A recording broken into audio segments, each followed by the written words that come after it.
So our last conversation of the conference. When we were planning this, we were thinking to ourselves, well, you know, it's going to be sort of to wrap up 2 long days. Why don't we get 2 guys who are clearly going to disagree with each other all the time and come to this? And then I spoke to both of you, and you said, well, actually, you know, we've been on stage together. We actually really like each other. There's a bunch of stuff we agree on, and which I think is actually, and as a journalist, we always love it when a source tells us we really agree with each other. There's no disputes. Should we stop over ahead? And I think that in many ways is actually even better, because I think that to cap off 2 days of talking about the future of American food, the future of farm policy, the future of where the world is going, that an opportunity to talk about the promise and the perils and differing perspectives on what the future brings, particularly when it comes to science, is really one of the big unanswered questions that's still sitting in front of us. And so let me do this and take a big step back. And Rob, I'd love for you to start with this. When I talk to researchers, when I talk to policymakers, they say, we are living through a genetic revolution that in many ways might make the last 50 years look like child's play in terms of the amount of change we're about to see. Is that true? Is that hype? If we were having this conversation 10 years from now, would it be a completely different conversation about seeds and farming and what genetics can do for what we eat than it is today? Both as a scientist, I think a will, as a dad and a father and somebody who's been in farming and food production all his life, it has to. You heard Secretary Vilsack talk. I'm not going to redo the demographics. By 2050, there will be 10 plus billion people. We'll have to produce and waste less food.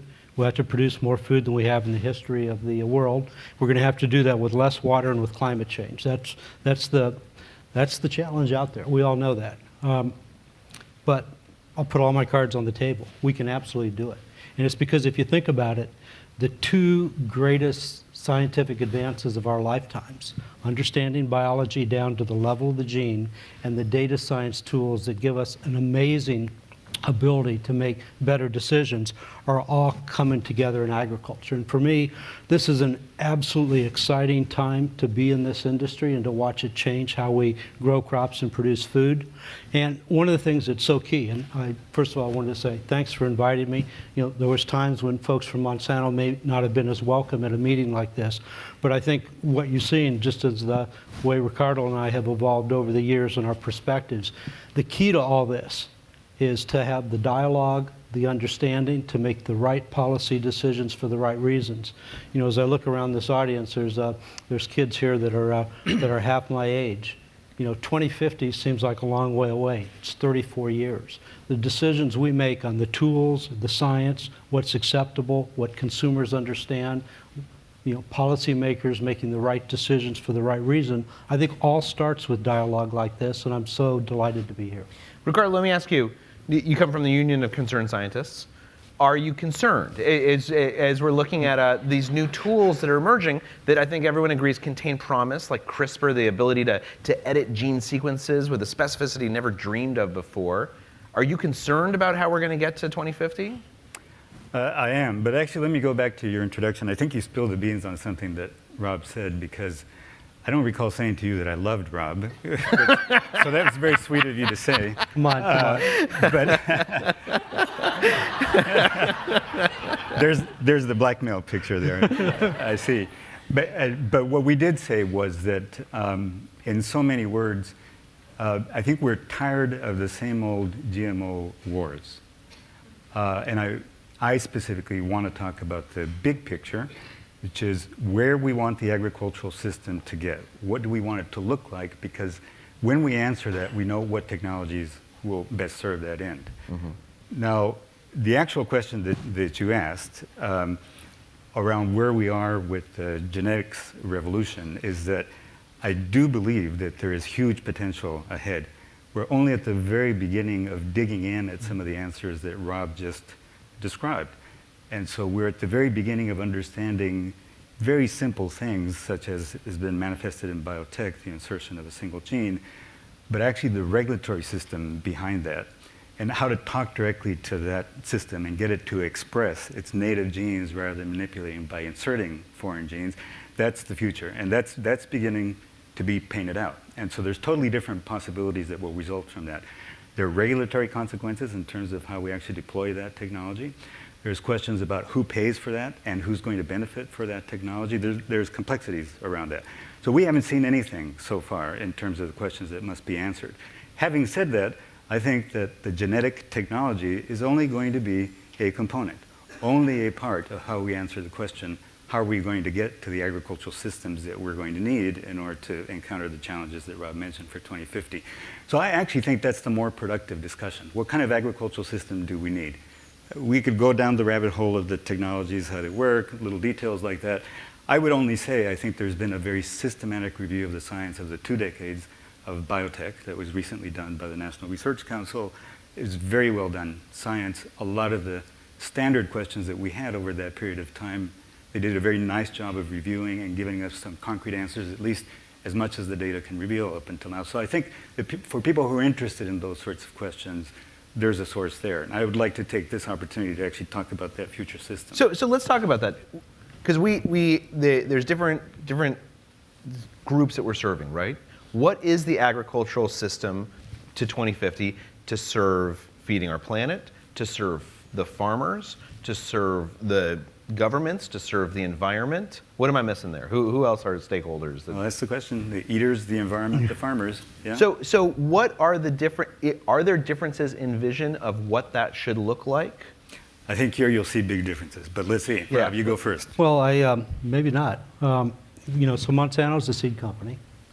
We develop seeds. We're the largest vegetable seed company in the world. We sell seeds to organic farmers, to conventional farmers. We sell corn, soybean, and cotton seeds around the world in hundreds of different countries. And our work is how we use this innovation to produce better seeds. So when you think about the challenges going forward, I think one of the real strengths of the U.S. agricultural system and global agriculture is we don't have to rely on any particular tool or any particular practice. I mean, I think a real strength is that we have, the coexistence of organic systems, of conventional systems, of biotech systems, of gene editing systems. And I think when you actually go into the science behind, what fuels the increases of an organic farmer, a conventional farmer, in many cases, to answer the question that Secretary asked, we have farmer customers who on one side of their road are farm or organic farmers, and on the other side of the row are farm or conventional farmers. That's a real strength to both be able to meet production needs, to meet consumer preferences. And what's exciting, and probably with the only exception of the GMO crop distinction, organic farmers are using molecular breeding to breed better seeds. They're using microbial biology to understand, the soil microbiome and soil health. They're using precision ag tools to farm better and smarter. These tools, as we invest in them, I think will make farming around the world more productive. But let me ask you something, because I think Ricardo has in the past, and correct me if I'm wrong on this, has said that one of the consequences of Monsanto, perhaps good, perhaps bad, is that it encourages larger farms, right? That because we're seeing more advanced seed technologies, we're able to, and in fact the economics drive us towards larger acreage under a single farmer. Am I getting that right? With nuances, but let's let that run. So basically, the technologies that we're talking about here have been increasing in cost. So since the introduction of biotech, seeds themselves have increased by 4 times in price.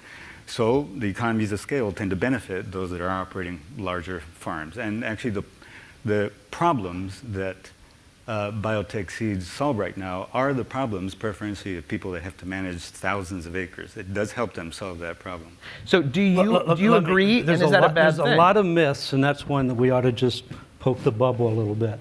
Because we sell GMO crops in 30 countries around the world. And by far, the largest number of customers are smallholder farmers in India, Africa, and South America. And here's the simple logic. We put a gene into a cotton seed to make it resist an insect. There are a lot of farmers in the United States who have big tractors and big sprayers who control their insects really well. But if you're a smallholder farmer in India and Africa and you're trying to use a backpack sprayer with old chemistry, this is a breakthrough. And one of the things, just think about it this way in terms of barrier to adoption. All of the advances of molecular breeding, GMO technology, the next generation of gene editing simply makes a better seed.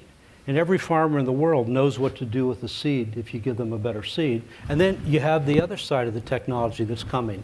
You know, the farmers in the US, their tractors have more computer horsepower than the first spaceships that went to the moon. But the cell phone, which, you know, about 7 out of 10 small farmers around the world have, becomes the way that information's being delivered and agronomic advice. So I see the beauty of these two tools, you know, the advances in biology, the advances in data science, as really crossing over some of the difference in size and geography barriers that we've allowed to have, you know, created around the world. Ricardo, what do you think? Do you agree? Is that... Well, so I'll just go along with that. So then that drives us into a particular mode of agriculture. It drives us into certain dependencies. And so, for instance, let me just describe, and I know this is one point of disagreement because it's come up before. It's all right. Go for it. So, you know, I recall the prior version of Monsanto that existed. It was a different company, literally. The prior company that existed when the transition to get away from dirty chemicals, which created an economic drag on the company, was made to the life sciences company. And I recall what the leadership of that company had as a vision. It was around this time that Robb began to do his work.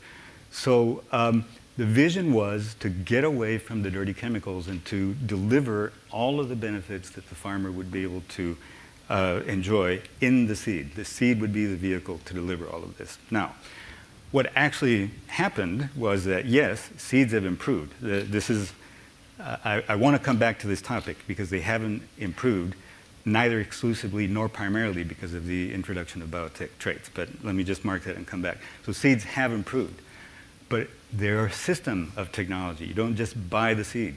You're tied to an herbicide.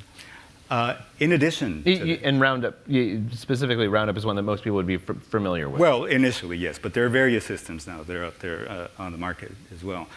And in addition, the system that you might become dependent on, depending on the scale of operation, in the vision of folks that are developing these business models, would also include the weather prediction, the precision application of chemicals to support, you know, the growth of those seeds and the payback on the investment that you've made on your seed. You become dependent on this infrastructure that then makes it difficult to change and to be nimble year on year. One of the reasons why this is important is kind of like the elephant in the room. I'm surprised it wasn't the first thing that was mentioned, is that agribusiness, the companies that are selling us these inputs and creating these models, is becoming much more concentrated. The choices that we're actually going to have from which we can select are going to become reduced. The prices that farmers will pay will go up. And so all of this is detrimental to the interests of the farmers. So this is something that has been driven by this technology that is not in favor of farmers or the eating population that depends on them doing as well as they can. So Robb, tell us your thoughts on that, because this is a criticism that's... I live in maybe a little different perspective. I grew up on a farm in central Illinois, about 100 miles south of Chicago, that my dad and my grandpa farmed. I was the first in the family to go to college, so I left my dad's farm in 1970 to go to college and then joined Monsanto afterwards. You know, corn yields in the United States in 1970 were 75 bushels an acre. This year they were 175. It doesn't rain any more or less in Illinois. It's all basically because of technological innovations, and it's been the biotechnology behind the breeding of seeds and the GMO traits that have driven a big part of that. The other thing, from a food security perspective, I mean, you heard the Secretary make his comments. The U.S. now enjoys 9.5% of our disposable income to pay for food. It's the lowest in the world, and it's been a benefit of the increases that we've made. As growing up on a farm, I can remember my dad sitting around the dinner table at night making the decisions on the farm. I'd be interested, how many farmers do we have in the room? How many of you think you can be addicted to a technology or forced to use it that don't make an independent decision every year? I mean, our technology has been adopted by farmers around the world simply because it works. It helps farmers control their bugs and weeds. I don't think we could sell you a product year after year for 20 years if it didn't work on your farm. And you know, there's a belief somehow that technology and innovation in agriculture is different, you know, and that we should maybe farm the way our grandparents did. And I always ask somebody, you know, would you like to go to your grandparents' doctor and get, you know, 1950s medication? I just had a tooth pulled yesterday. That's why I'm talking a little bit funny. And I had one of the waiters give me a little bit of salt solution. I said, you know, it's amazing how well this works. And he goes, you know, it's a lot better than it was when my grandpa got his tooth pulled too. So I know that. We're moving forward. The fact is we can't farm. We can't do health care. We can't communicate the way we did 50 years ago. The important decision, where I agree with Ricardo on, is it's not that science is good or bad. It's how we use these products to work better. And I believe in a world where technology can help us. And interestingly, there's a whole group of modern ecologists and environmentalists, you know, the eco-modernists, who are looking at how do we use technology smartly to farm and do better. This last weekend, I had the opportunity with my wife for the first time. We traveled through Maine and Vermont in the Northeast, and I was just amazed at how forested the Northeast is compared to where I grew up. And then I went back and I looked in the books that about 80% of the Northeast now is covered with trees. Back at the end of the 19th century, it was only 50%. And it's been the improvements in farming in other places that allowed us to make conscious decisions on the environment. And I think as we go forward to 2050, we're basically at peak farmland around the world today. And as we bring in new technology that allows us to farm each acre better with better decisions and increase yields and productivity, I think it's going to give us the opportunity for both food security and enhancement. So let me ask something on that, and I do want to open up to questions in just a minute, particularly among the farmers who can testify about whether they feel trapped or emancipated on the environmental question. Or empowered, I guess that's the other. Can I write that one down? Yeah, absolutely. On the environmental question, you know, as I've been exposed to it, and I'm the least smart person on the stage, so feel free to correct me. As I've been exposed to it, there's a number of conversations happening right now, particularly around genetic modifications, right? That CRISPR, the gene editing technology, is largely unregulated at this point. There is some concern about edited genes spreading, particularly because Cas9 and other technology allows it to propagate much faster. We know that there's been a lot of conversation around greater use of herbicides, of herbicide resistance. I mean, if we take both of what you said at face value, that we're able to farm, create more yield on the land that we have available to us, that there might be some concerns for the farmer himself or herself in doing so, what about the environment as a third party at this table? Should we be concerned about the environment between here and 2050 with new technologies and with the direction that we're moving? Well, yeah, so that's the question. And again, here will be a point of really strong disagreement. We have 2 decades of experience with the introduction of biotech crops. Now, let me just go back to the point that I made earlier, because it's germane. I thought we were going to focus on the future. Well, I'm trying to get there as well. We're coming there. But let me ask you a question, Rob. In your best stacked corn hybrid, how many genes have you introduced? 7. 7. Corn has 32,000 genes. 45. And so, new science? Okay. So this makes it even better. 45,000 genes. 7 have been introduced. Yield is not constructed with any of those genes that Rob just referenced. They're yield-protecting genes. So you build gene with such things as the number of flowering structures, the number of those that are viable, survive, or yield. Yeah. You build that with the flowering structures, the number of those that survive, pollination, the number of those that actually But those are all fill. built on biotech, because we know the I'm getting there. sequence I'm of actually all going to those serve your genes. point. But what I want to say is the way that Monsanto has done this, they have become the world's best plant breeder, both through acquisition of other companies and through investment in the technologies that Rob just referenced. So anybody that does plant breeding these days is benefiting from the underlying molecular biology, because we've learned how to more efficiently do the breeding than before we knew how the genome worked. So using that, it's accelerated the rate at which the platform, those 45,000 genes, actually can be improved. The insertion of those biotech genes, those 7 genes in the best stack trait, that's very late in the development of the new hybrid. So everything that makes that hybrid, say, for instance, resistance to early season cold, which is one of the ways in which these hybrids have really improved over the last few years, and many others, are agronomic traits that come from the genetic base, that platform. The biotech traits are the things that tie you to the chemicals, which create another market for a company like this, and don't necessarily, Rob mentioned the fact that yield has increased. I mentioned the fact that biotech seeds have increased 4 times in the 2 decades since biotech introduction. Yields, and particularly farm prices, the price that you get per bushel, have not increased by that amount. So this is not benefiting farmers. There was a great benefit at the very beginning, but economically this is returning less and less. But then let's go to the question that you asked around environment. So the point of disagreement is that everything that creates environmental pressure is exactly the sort of thing that adopting the biotech traits drives.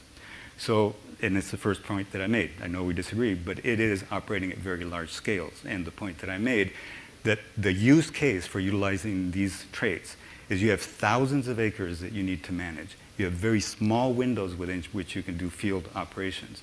The fact that you remove the number of passes, say, to control weeds, saves you time, the most important commodity, and it saves you the diesel. I want to have time to go to questions, so let me give you a chance to... Let's put it into the scale thing one last time.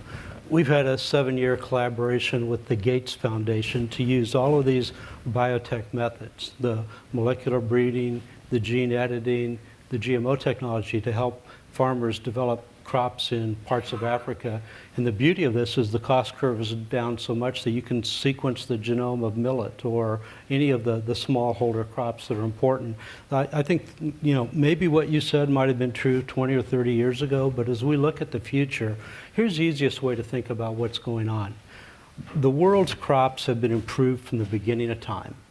Everything we grow came from somewhere else. It's been genetically modified. And the game to increase yield is to continue to improve the genes and the seeds to make it better. And early on, it was basically hunter-gatherers selecting crops, and then, we had scientists using gene fusion and mutagenesis, and now molecular breeding. When you know all 45,000 genes in the mom and dad, and you can make that cross and pick out exactly the seeds that have the traits for the future, that's a very powerful form of biotech. GMO technology, as you pointed out, lets us add a few really important genes that can control major bugs or major weeds. And now as we think about gene editing, with the ability now to use another biotech tool to go in and change every base pair of every gene and every genome and create even more variability, it's just part of a continuum. We shouldn't be trying to label and pick and parse out the pieces of this. This is a continuum that began with the very beginning of mankind to improve and involve our crops and foods to meet the demands both from a food security and environmental perspective. And I see it, as I said, I'm confident that as we approach 2050, we have the tools in place to address both security, and every incremental yield gain we make just gives us that choice to be able to take land out of farming that maybe shouldn't have been put there, that's in a really sensitive area, whether it's a wetland or needs to be reforested, and take advantage of that investment to make positive choices in the future. Let's go to a couple of questions. Particularly anyone who is a farmer yourself. It looks like there's one in the back. Even if you're not a farmer, you can still ask a question. We still like it. So what's happening right now is that there's tens of millions of acres of Roundup resistant weeds, and the new solution to that is dicamba, which is a much worse and older pesticide, and it's apparently going to cost farmers $30 to $50 more per acre. So this is the concern. It seems like it's not progress anymore. It's actually going backwards with more toxic chemicals and more expense. So it's hard to see how the monocropping system is working so well. Rob? Well, let me unbundle a bunch of that. So let me just start with the monocropping, because there's always some tie between monocropping and conventional agriculture. I spend a lot of my time out in California because we're a vegetable seed producer. Every crop is grown in a monocrop. I mean, you can go through the organic lettuce and the artichoke fields of Salinas and the Central Valley. They're all grown as monocultures because that's the most efficient way. So there's no difference between conventional and organic production. They all use a monocultural system. In fact, when you go to really long-term monocultures like the grapes that we grow for wine or the almond trees, those are permanent monocultures for 15 or 20 years. So let's take monoculture off of it. Let's go to a couple of the other things you raised. There's no doubt that the use of Roundup Ready crops has been an important technology for farmers to control their weeds. I helped invent the technology, and it's been a real benefit. There's clearly weeds that have become resistant to Roundup. If you peel off the label on the Roundup container, Roundup controls over 200 weeds. There's about 6 weeds in this country that have developed resistance. The best thing to do is use combinations of different chemicals and agronomic practices. So dicamba represents one choice, glufosinate. There's many choices for farmers to use. And in many ways, what we're doing probably now, what we should have done 20 years ago, is recommend that farmers use multiple different types of products with multiple modes of action. And in many ways, it's the same thing that the pharmaceutical industry is doing, as we deal with the challenges of antibiotic and antibiotic resistance, is, make prescriptions that are more precise with multiple products. I see it to be very similar. And in terms of dicamba, let me just add some facts to your comments. Dicamba is an older chemistry, but I was born in 1953 and dicamba was discovered in 1958. Just because it's old, it's not bad. It's gone through all of the EPA and reviews of any contemporary molecule and has passed all of those safety assessments. And we're not charging $50 or $60 an acre. We've already announced our prices, and it's about $5 an acre. So I just wanted to add. I would have disagreed with you on the old not being great until I turned 40, at which point I think it's. Can I add something just really brief about that? So this is not a critique. If I were sitting in Robb's position, I would solve problems by ending up with a different product to sell you. There's an old marketing adage that says you don't sell your product, you sell the problem that your product is intended to solve. And so this perpetual treadmill is the thing that actually gives rise to the discussion that we just had. Going back to the monocropping discussion, I would argue for preventing that situation from existing to begin with by having polycultural biodiverse systems in place that actually wouldn't create that sort of predictable resistance problem, and it would actually return profit to farmers' management knowledge rather than to their buying a technology package. And that actually came to me from a farmer who said, we used to leverage somebody else's money to do business. Now we have to leverage somebody else's intelligence to do business. You only need to be smart enough to buy the right technology package. So we have different solutions that that are in Let's mind. take one quick short question because we're actually already over time. Okay. But Hi, this question is for Ricardo. If I were to leave right now, I would think that everything Robb said sounds actually reasonable, and he's changed my opinion. So I'd love to hear from you, what are the real big points of differences between what he said and what you believe? Robb is a reasonable man, so I'm not going to dispute that premise. But he's trying to sell you products. But you don't love me yet, I can tell. Well, he's trying to sell you products. That inherently, isn't something negative. But I've referred to the fact that that model creates dependencies. It costs farmers more than it ought to in order to be able to conduct business. We don't have time to go into this right now, but if you go and look at the statement that the Secretary made a year ago here, he broke down the farming population to you. 0.3 of them are responsible for about 75% of the food supply. The majority is struggling. The majority are basically making $10,000 net profit, which means that they need off-farm income. This model that we're talking about here serves that purpose.